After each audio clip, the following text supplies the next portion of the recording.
সুপ্রভাত প্রিয় ছাত্রছাত্রীবৃন্দ।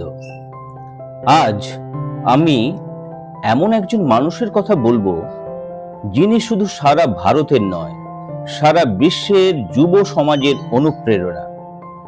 তিনি হলেন স্বামী বিবেকানন্দ। 1863 সালের 12ই জানুয়ারি কলকাতায় তার জন্ম। ছোটবেলায় তার নাম ছিল নরেন্দ্রনাথ দত্ত। তিনি খুব কৌতূহলী ছিলেন। কোনো বিষয় না বুঝলে প্রশ্ন করতেন। তিনি শুধু বই পড়তেন না, বিষয়টি সত্য কিনা সেটাও যাচাই করার চেষ্টা করতেন।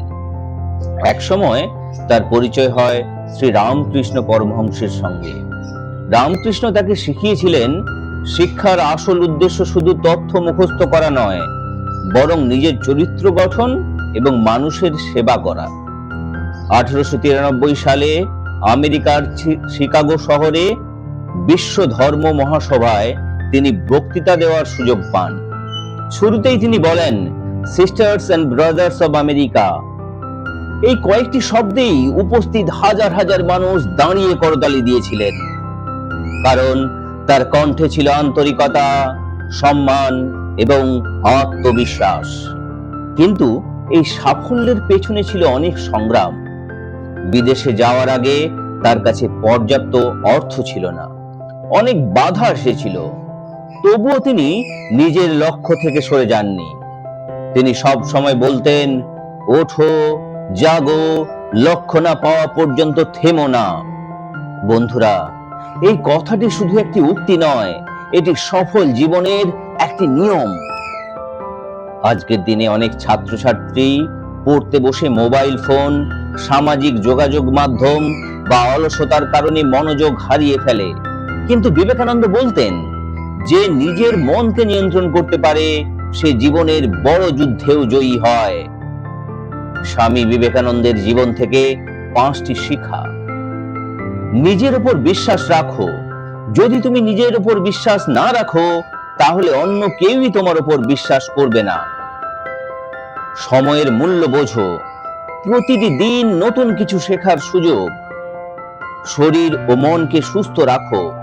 ভালো স্বাস্থ্য, মনোযোগ ও আত্মবিশ্বাস বাড়ায়। চরিত্রই মানুষের সবচেয়ে বড় সম্পদ। নম্বর গুরুত্বপূর্ণ, কিন্তু সততা ও নৈতিকতা আরো গুরুত্বপূর্ণ। অন্যকে সাহায্য করতে শেখো। শিক্ষিত হওয়ার অর্থ শুধু নিজের উন্নতি নয়, সমাজের উন্নতিতেও অবদান রাখা। আজকের প্রতিজ্ঞা।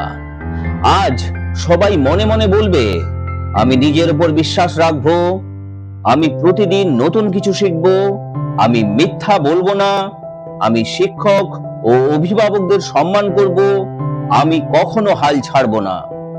প্রিয় শিক্ষার্থীরা, মনে রেখো, তোমার জন্ম সাধারণ হতে পারে, কিন্তু তোমার লক্ষ্য সাধারণ হওয়া উচিত নয়। বড় স্বপ্ন দেখো, নিয়মিত পরিশ্রম করো আর নিজের চরিত্রকে শক্তিশালী করে তোলো।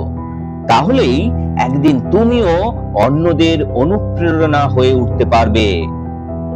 ধন্যবাদ।